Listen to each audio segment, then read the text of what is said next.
전능하사 천지를 만드신 하나님 아버지를 내가 믿사오며 그 외아들 우리 주 예수 그리스도를 믿사오니 이는 성령으로 잉태하사 동정녀 마리아에게 나시고 본디오 빌라도에게 고난을 받으사 십자가에 못 박혀 죽으시고 장사한 지 사흘 만에 죽은 자 가운데서 다시 살아나시며 하늘에 오르사 전능하신 하늘 편에 앉아 계시다가 죄류로서 산 자와 죽은 자를 심판하러 오시리라. 성령을 믿사오며 거룩한 공예와 성도가 서로 교통하는 것과 죄를 사해 주시는 것과 몸이 다시 사는 것과 영원히 사는 것을 믿사옵나이다. 아멘. 찬송가 497장 찬송하시겠습니다. 497장 1절과 3절을 찬송하시겠습니다. 네, 497장 함께 찬송하시겠습니다. 주 예수 넓은 사랑 그 크신 은혜를 나 힘써 전파함은 참 기쁜 일일세. 주 예수 복된 말씀 생명과 진리요 내 맘의 갈급함을 다 채워주시네. 옛부터 전한 말씀 주 예수 크신 사랑 나 항상 전파하기 참 기뻐하도다. 이 말씀 들은 사람 또 듣기 원하고 목말라 사모하니 그 말씀 진리라. 그 나라 영광 중에 나 부를 새 노래 옛부터 좋아하던 이 말씀뿐일세. 옛부터 전한 말씀 주 예수 크신 사랑 나 항상 전파하기 참 기뻐하도다.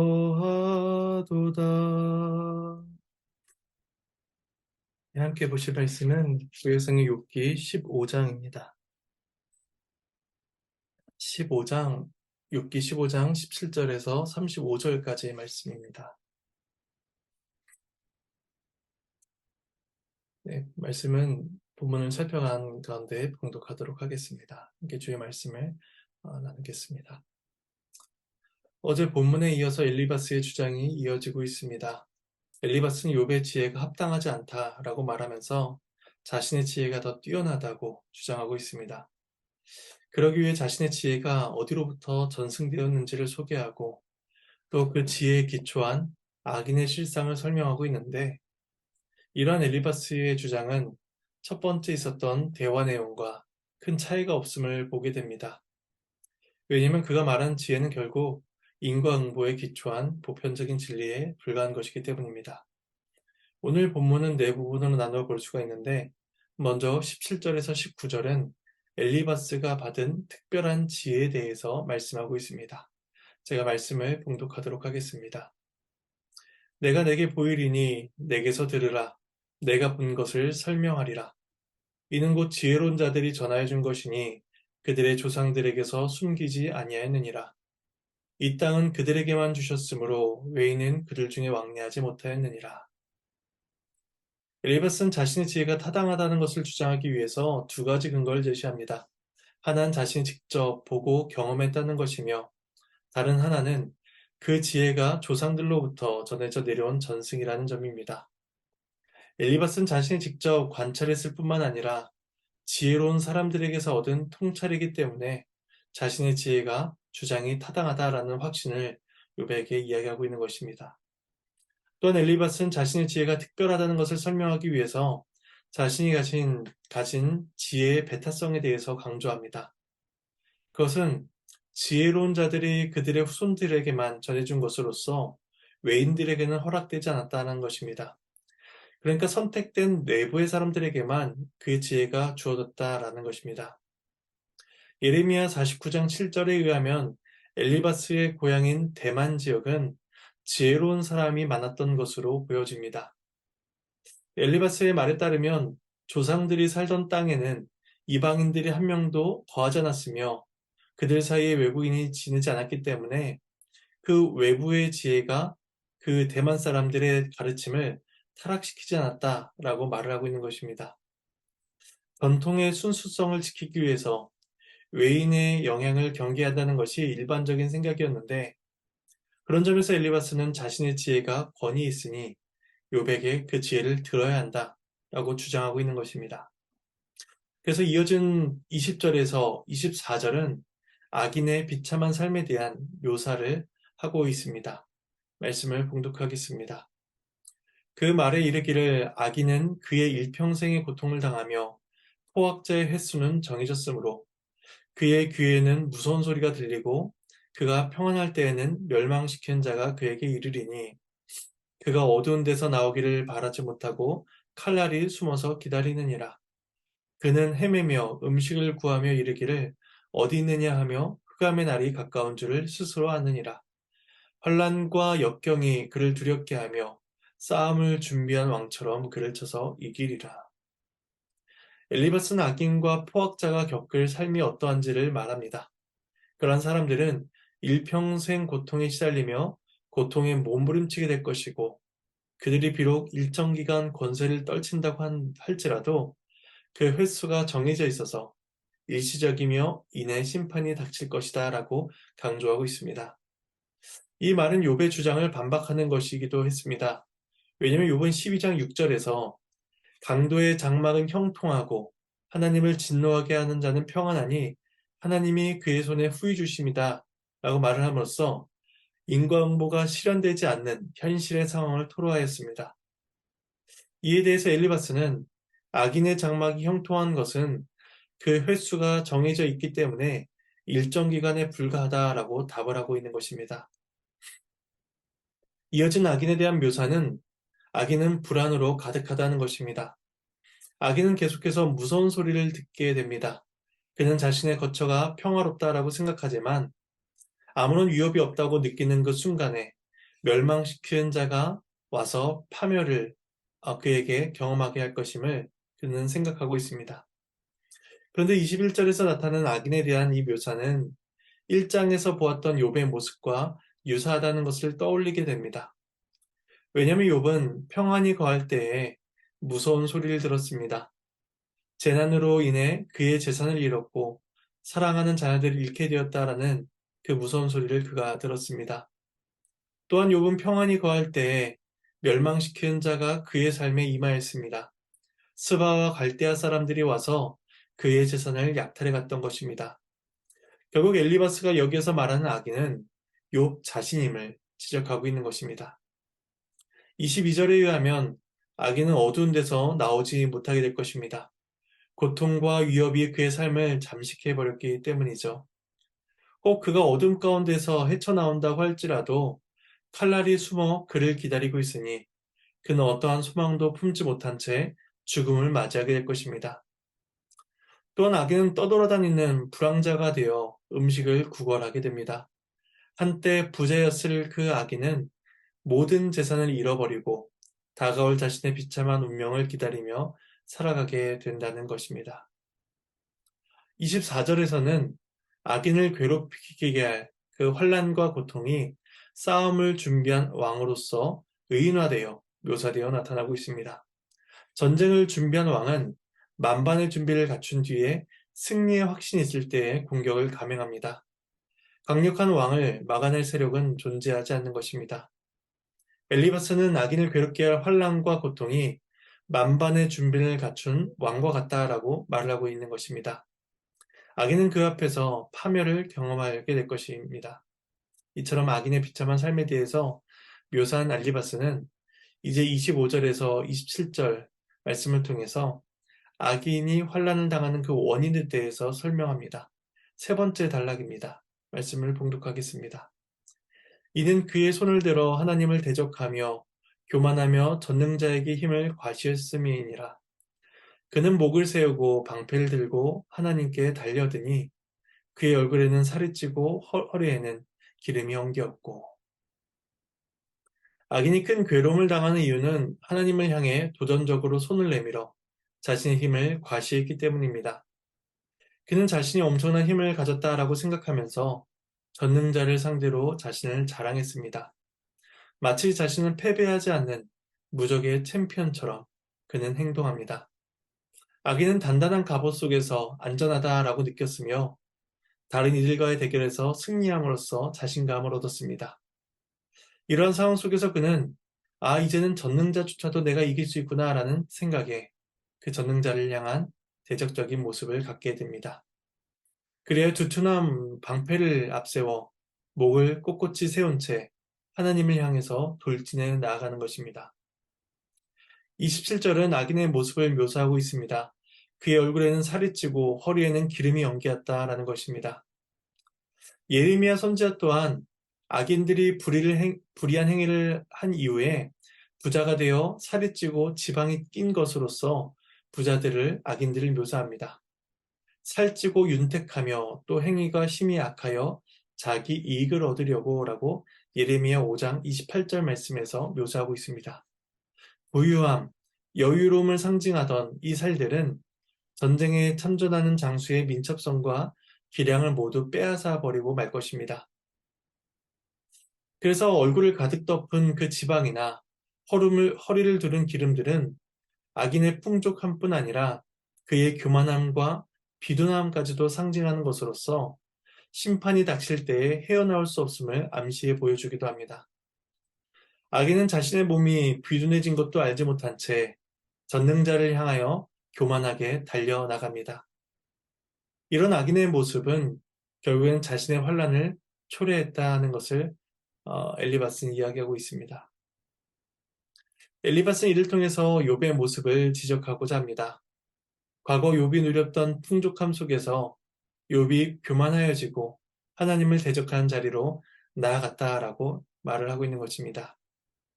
그래야 하나님께서 악인에게 벌을 내리시듯이 욥에게도 벌을 내리고 계신다. 엘리바스는 주장하고 있습니다. 마지막 네 번째 단락은 28절에서 마지막 35절까지로 악인의 비극적인 결말에 대해서 말씀하고 있습니다. 제가 마지막 말씀을 봉독하도록 하겠습니다. 그는 황폐한 성읍, 사람이 살지 아니하는 집, 돌무더기가 될 곳에 거주하였음이니라. 그는 부요하지 못하고 재산이 보존되지 못하고 그의 소유가 땅에서 증식되지 못할 것이라. 어두운 곳을 떠나지 못하리니 불꽃이 그의 가지를 말릴 것이라. 하나님이 입김으로 그가 불려가리라. 그가 스스로 속아 허무한 것을 믿지 아니할 것은 허무한 것이 그의 보응이 될 것임이라. 그의 날이 이르기 전에 그 일이 이루어질 것인즉 그의 가지가 푸르지 못하리니 포도 열매가 있기 전에 떨어짐 같고 감람꽃이 곧 떨어짐 같으리라. 경건하지 못한 무리는 자식을 낳지 못할 것이며 뇌물을 받는 자의 장막은 불탈 것이라. 그들은 재난을 잉태하고 재약을 낳으며 그들의 뱃속에 속임을 준비하느니라. 네, 하나님의 말씀입니다. 하나님께 감사합니다. 35절까지의 말씀은 모두 인과응보에 따른 악인의 결말에 대해서 보여주고 있습니다. 그래서 저를 따라서 간략히 살펴보면 28절은 악인은 자신의 오만함에 대한 대가를 치르게 된다는 것입니다. 그는 자신이 다스리던 곳에서 쫓겨나 폐허가 된 성읍의 빈집이나 무너져가는 곳에 지내게 됩니다. 신명기 13장 13절 이하에 따르면 황폐한 성읍은 하나님의 징계로 인해 멸망당한 곳으로서 부정한 성읍입니다. 그러나 악인은 그런 곳밖에 갈 곳이 존재하지 않게 됩니다. 그리고 29절에서는 악인의 부와 권세가 금방 사라질 것을 말씀합니다. 엘리바스도 악인이 일시적으로 부유해질 수 있다는 것에는 동의합니다. 하지만 그의 부는 지속되지 않을 것이며 악인의 소유는 땅에 퍼지지 않을 것이다 라고 말을 합니다. 언젠가는 강력한 타격이 그를 강하게 쓰러뜨리고 다시는 그 불을 재건할 수 없을 정도로 그를 넘어뜨리고 만다는 것입니다. 그리고 30절에서 33절까지는 악인은 어두운 곳, 죽음을 피하지 못할 것이다 라고 이야기합니다. 엘리바스는 위험 있는 나무가 시들어 죽을 수도 있다는 것을 설명합니다. 그에 따르면 나무는 불꽃과 더운 바람에 의해 말려버리게 될 것이며 더 이상 나무로서의 생명을 누리지 못하게 됩니다. 죽음만이 그 나무를 기다리고 있는 것입니다. 혹 그가 스스로 생각하기를 어떤 방식이라도 재기할 수 있지 않을까 이러한 소망을 가질 수가 있습니다. 그러나 그러한 기대는 허망한 것으로서 그에게 아무런 생명을 주지 못한다는 것입니다. 악인이 당할 환란은 그가 생각했던 것보다 훨씬 더 빨리 그에게 임할 것입니다. 나무가 자라 잎이 무성해져서 많은 열매를 맺어야겠지만 가지가 푸르게 변하기도 전에 죽음이 그의 삶을 삼켜버리고 마는 것입니다. 그의 포도나무는 포도 열매를 맺어야 하고 감람나무는 꽃을 피워야 하건만 그러지 못하게 된다는 것을 이야기합니다. 열매를 결실하기도 전에 다 떨어뜨리게 되며 꽃이 피기도 전에 다 져버리고 많은 일이 일어나게 되는 것이죠. 이런 엘리바스의 비유는 자녀를 잃은 욥에게는 상당히 고통스러운 주장이었을 것입니다. 욥의 열매와 같은 자녀들이 죽은 것은 마치 결실을 맺기도 전에 열매가 떨어지는 것과 같이 악인이 당하는 결말이다라고 엘리바스가 이야기하고 있기 때문입니다. 마지막으로 34절과 35절에서는 엘리바스는 인과응보의 교리로서 자신의 주장을 정리합니다. 경건하지 못한 자는 자식을 낳지 못할 것이며 뇌물을 받는 자는 심판의 불을 받게 된다는 것입니다. 그리고 그들은 재난을 잉태하게 될 것입니다. 자식을 낳는 대신에 재난과 고통을 출산하게 된다는 것입니다.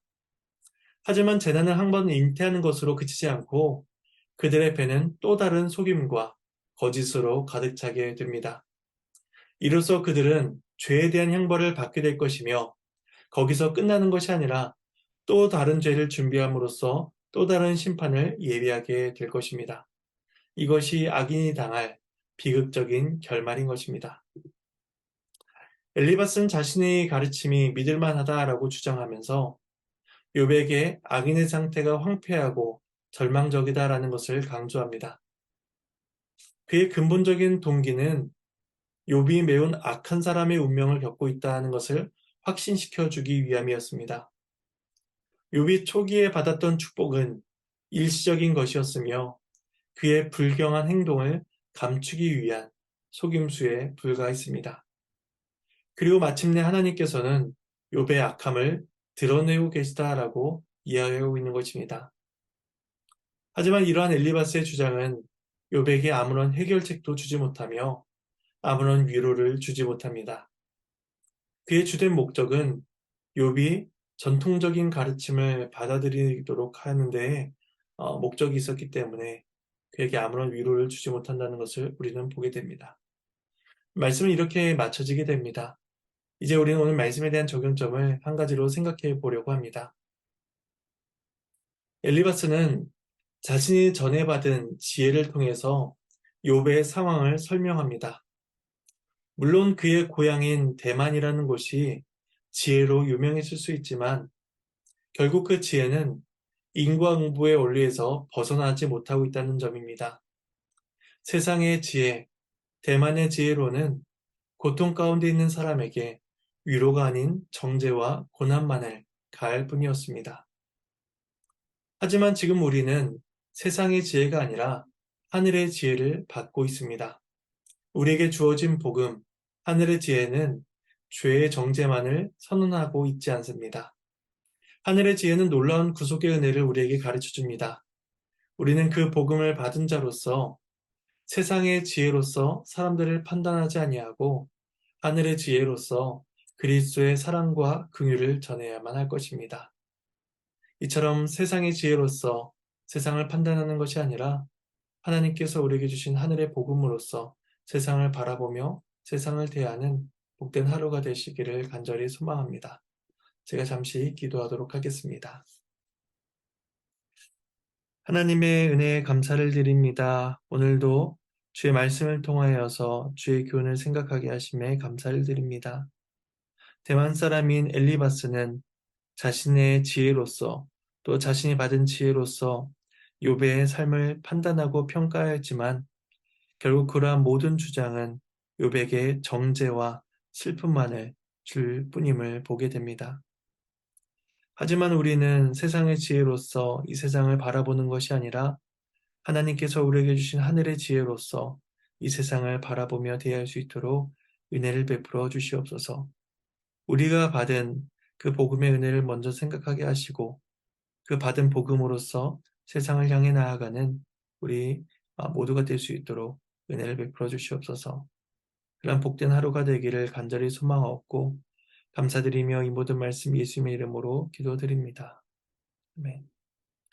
주님께서 가르쳐주신 기도로 마치겠습니다. 하늘에 계신 우리 아버지여, 이름이 거룩히 여김을 받으시오며 나라가 임하시오며 뜻이 하늘에서 이루어진 것 같이 땅에서도 이루어지리이다.